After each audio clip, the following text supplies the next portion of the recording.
আসসালামু আলাইকুম। স্বাগতম সবাইকে। আজকে রান্না করব মাছের ডিম দিয়ে করলা ভাজি। মাছের ডিম দিয়ে এই করলা ভাজিটি অনেক বেশি টেস্টি হয়, ভাতের সাথে ভীষণই ভালো লাগে।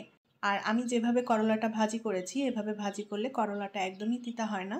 যারা করলা খেতে পছন্দ করেন তাদের কাছে ভীষণই ভালো লাগবে এই করলা ভাজিটি। তাহলে চলুন কিভাবে মাছের ডিম দিয়ে করলা ভাজি করি সেটা দেখে নিই। ভাজার জন্য প্যানে পরিমাণ মতো করে তেল দিয়ে দেব। এখন এই তেলের মধ্যে দিয়ে দেব থেতো করা রসুন, আর দিয়ে দেব পেঁয়াজ কুচি। রসুন এবং পেঁয়াজ অল্প পরিমাণে দিয়ে দিলাম। এখন এই পেঁয়াজ রসুনটা হালকা একটু ভেজে নেব। মাছের ডিম দিয়ে করলা ভাজি অনেকভাবেই তৈরি করা যায়। আমি আজকে খুবই সাদামাটাভাবে এই করলা ভাজিটি করব মাছের ডিম দিয়ে। পেঁয়াজ রসুন হালকা ভেজে নিয়েছি। এখন এই পেঁয়াজ রসুনের মধ্যে দিয়ে দেব মাছের ডিম। আমি এখানে রুই মাছের ডিম নিয়েছি, আর ডিমের পরিমাণটা একদমই অল্প নিয়েছি। আমি অল্প করে ভাজি করব করলাটা।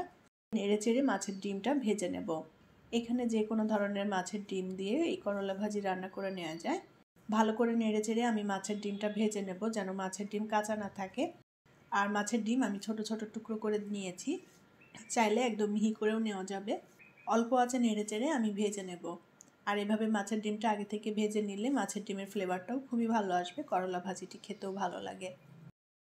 অল্প আঁচে নেড়ে চেড়ে আমি মাছের ডিমটা ভেজে নিয়েছি। এখন এর মধ্যে দিয়ে দেব আগে থেকে কেটে রাখা করলা। আমি এখানে একটু ছোট সাইজের 4টা করলা কেটে নিয়েছি। করলার ভেতরের বীজের অংশ ফেলে দিয়ে তারপরে কুচি করে কেটে নিয়েছি। আর করলাটা আমি কাটার আগে ভালো মতো ধুয়ে নিয়েছি। কাটার পরে কিন্তু আমি করলাটা আর ধুইনি। এতে করে করলা রান্নার পরে কিন্তু আর বেশি একটা তিতা হয় না। ভালো করে নেড়ে চেড়ে এখন করলাটা একটু ভেজে নেব। আর করলা এভাবে আগে থেকে একটু ভেজে নিলে করলার তিতাটাও কম হয়ে যায়, প্লাস খেতেও ভালো লাগে। ভালো করে নেড়েচেড়ে আমি করলাটা একটু হালকা লালচে করে ভেজে নিয়েছি। আর করলাটা মোটামুটি সেদ্ধও হয়ে গিয়েছে। এখন এই করলার মধ্যে আমি দিয়ে দেব পেঁয়াজ কুচি এবং কাঁচামরিচ। লবণ দিয়ে দেব স্বাদ অনুযায়ী, আর দিয়ে দেব সামান্য হলুদের গুঁড়া। এখানে পেঁয়াজ কুচি নিয়েছি আমি বড় সাইজের 2টা, আর কাঁচামরিচ টেস্ট অনুযায়ী অ্যাড করতে হবে। এখন ভালো করে নেড়েচেড়ে করলাটা ভেজে নেব। এই করলা ভাজিতে আমি আর কোনো মশলা দেব না, যে মশলা দিয়েছি এতেই ভাজি হয়ে যাবে। আমি খুবই সাদামাটাভাবে মাছের ডিম দিয়ে এই করলা ভাজিটি রান্না করেছি। এভাবে রান্না করলে খুবই ভালো লাগে। অল্প আঁচে এখন সুন্দর করে নেড়েচেড়ে করলাটা ভেজে নিতে হবে।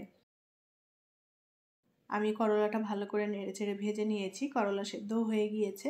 আর করলাটা কিন্তু আমি একটু সবুজ সবুজ রেখেই ভেজে নিয়েছি। অনেকটা ঝরঝরেও হয়েছে করলা ভাজিটি।